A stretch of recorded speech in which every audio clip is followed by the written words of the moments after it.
के बीच Zelensky G7 की बैठक में शामिल होने फ्रांस पहुंचे, जहां पर उन्होंने ट्रंप से मुलाकात की। ट्रंप ने जेलेंस्की को पुतिन से समझौता करने की सलाह दी है। उधर G7 की बैठक में रूस पर नए प्रतिबंध और यूक्रेन की मदद पर सहमति बनी है। और इस बीच रूस ने ज़ापोरिजिया में बड़ा हमला कर दिया है, जबकि यूक्रेन के ड्रोन हमले से मॉस्को की रिफाइनरी में आग लग गई है। रिपोर्ट देखिए आप।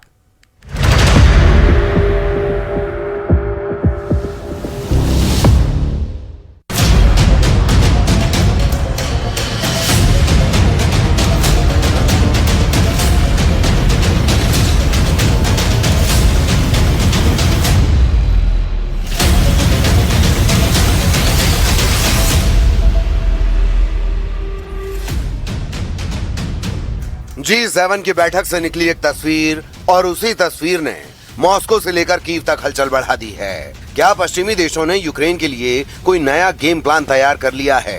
क्या ज़ेलेंस्की को ऐसा बैलिस्टिक कवच मिलने वाला है जो 2030 तक युद्ध को जिंदा रख सकता है? और क्या पुतिन के सामने अब सिर्फ दो रास्ते बचेंगे, समझौता या फिर और बड़ा युद्ध?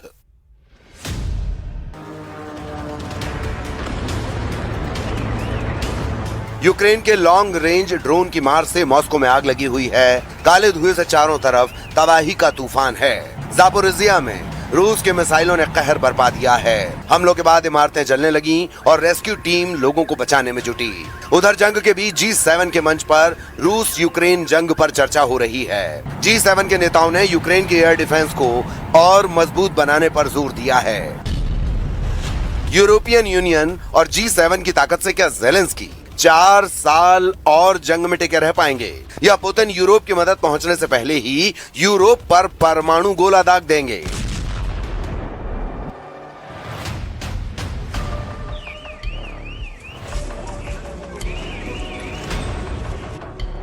ऐसे यूरोप की मदद मिलने से पहले ही रूस ने यूक्रेन को बहुत तेजी से जलाना शुरू कर दिया है।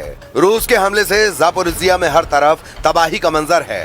सड़कों पर चारों तरफ मलबा बिखरा दिखाई दिया। जो वीडियो सामने आया उसमें यूक्रेन के फायर फाइटर इमारतों में लगी आग को बुझाते दिखे। रेस्क्यू टीम बच्चों और स्थानीय लोगों को सुरक्षित ठिकाने पर ले जाते दिखी। ज़ापोरिजिया के गवर्नर ने दावा किया कि शहर के 5 इलाकों को टारगेट किया गया, जिनमें एक रिहायशी इमारत, शॉपिंग सेंटर, एक शैक्षणिक संस्थान को नुकसान पहुंचा है। जंग के बीच ज़ेलेंस्की ने चौंकाने वाला दावा किया है। सवाल है कि ज़ेलेंस्की क्यों कह रहे हैं कि पुतिन युद्ध खत्म नहीं करना चाहते हैं? ज़ेलेंस्की ने क्यों कहा कि मॉस्को यूक्रेन की लंबी दूरी की ताकत महसूस कर रहा है?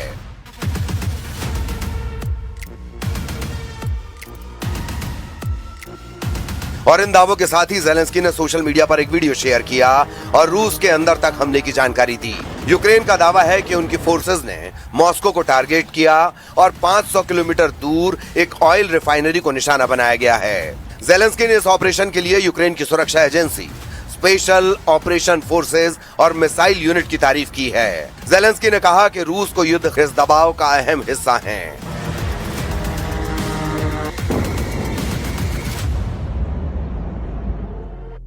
That we spoke about battlefield, we spoke about negotiations with Russians, potential negotiations with Russia. We spoke about middle strikes and long range, the situation with Russian losses, economy, and etc.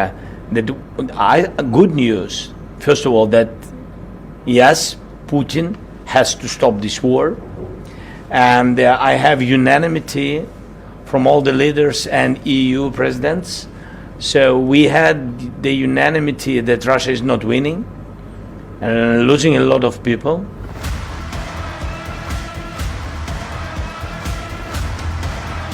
सवाल है कि आखिर Zelensky को इतना भरोसा क्यों है? आखिर वो किस ताकत के दम पर कह रहे हैं कि रूस को सरेंडर करना पड़ेगा?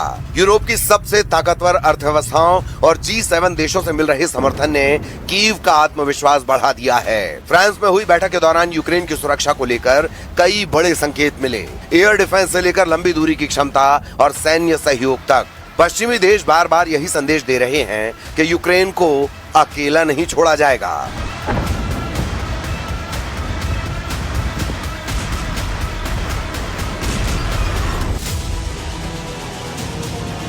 अमेरिका और जर्मनी की पैट्रियट एयर डिफेंस सिस्टम दुनिया की सबसे advance surface to air defence system है। 160 किलोमीटर की रेंज में किसी भी बैलिस्टिक और क्रूज मिसाइल को नष्ट कर सकता है। कीव और दूसरे शहरों की सुरक्षा में इसका सक्सेस रेट 70 से 90% रहा है। जर्मनी की IRIS-T SLM medium range defence system है जो दुश्मनों के हमले से 360 डिग्री कवर देता है। ये क्रूज मिसाइलें, ड्रोन्स और हेलीकॉप्टर्स के खिलाफ बेहद कारगर है। नॉर्वे की नसेम्स भी मीडियम रेंज डिफेंस सिस्टम है। ये एक ही समय में 72 टारगेट को ट्रैक कर उन्हें तबाह करने की क्षमता रखता है। यूक्रेन की सुरक्षा में इसका सक्सेस रेट 90% रहा है। हाइमार्स अमेरिका की विकसित की हुई एक बेहद घातक और सटीक लंबी दूरी की रॉकेट और मिसाइल प्रणाली है। ये अपने बेहद खास तकनीक के लिए जानी जाती है जिससे ये दुश्मन के जवाबी हमले से पहले अपनी लोकेशन बदल लेती है।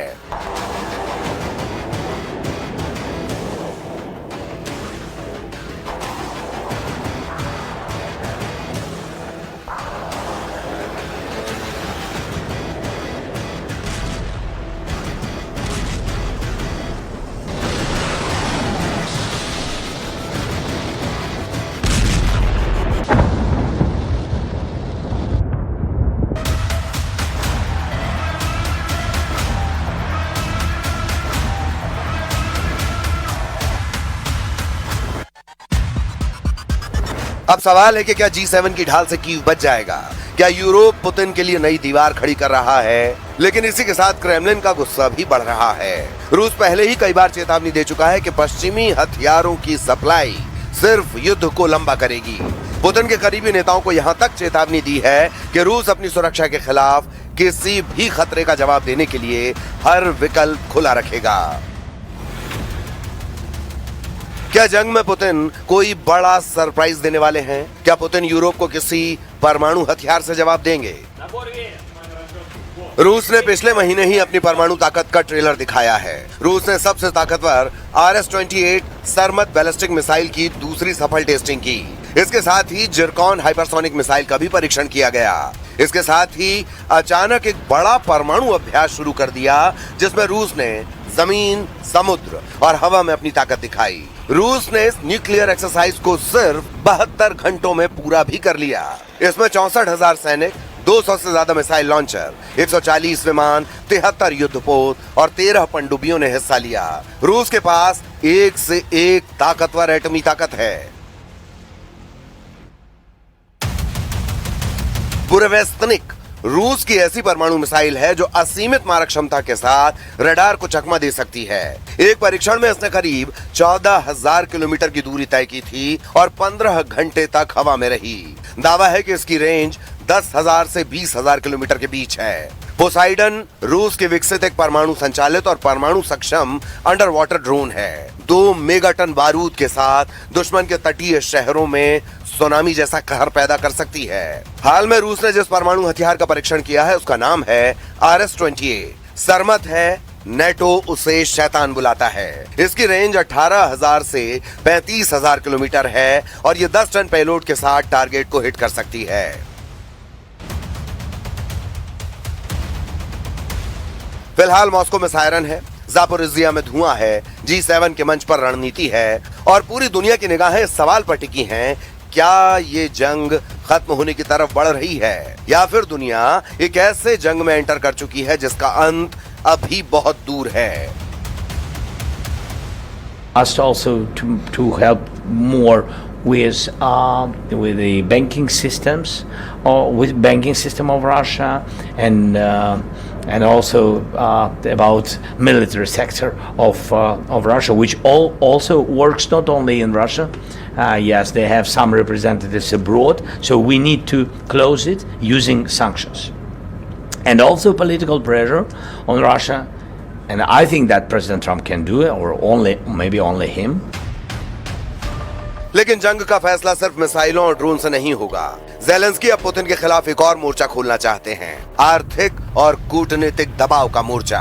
यही वजह है कि G7 के मंच से ज़ेलेंस्की ने रूस के बैंकिंग सिस्टम और मिलिट्री सप्लाई चेन पर और सख्त प्रतिबंध लगाने की मांग की है। ज़ेलेंस्की को उम्मीद है कि अमेरिका के राष्ट्रपति डोनाल्ड ट्रंप और यूरोप मिलकर ऐसा दबाव बनाएंगे जिससे क्रेमलिन को बातचीत की मेज पर आने के लिए मजबूर होना पड़े।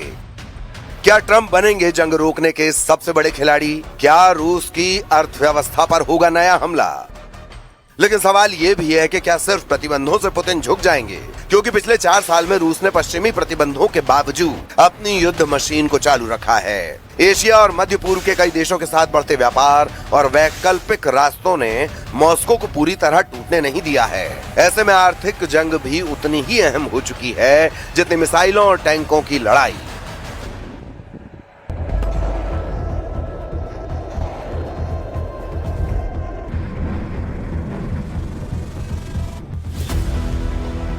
क्या प्रतिबंधों से टूटेगा क्रेमलिन या पुतिन के पास है लंबी जंग का ब्लूप्रिंट? इसी वजह से पूरी दुनिया की नजर अब सिर्फ मॉस्को या कीव पर नहीं बल्कि वॉशिंगटन, ब्रसेल्स और बीजिंग पर भी टिकी हुई है, क्योंकि आने वाले महीनों में इन राजधानियों से लिया गया हर फैसला यूरोप की इस जंग की दिशा तय कर सकता है। फिलहाल बंदूकें गरज रही हैं, प्रतिबंधों की तलवारें भी तेज हो रही हैं और दुनिया इंतजार कर रही है क्या 2026 शांति का साल बनेगा या फिर इतिहास इसे उस दौर के रूप में याद करेगा जब दुनिया एक और लंबे टकराव की तरफ बढ़ रही थी।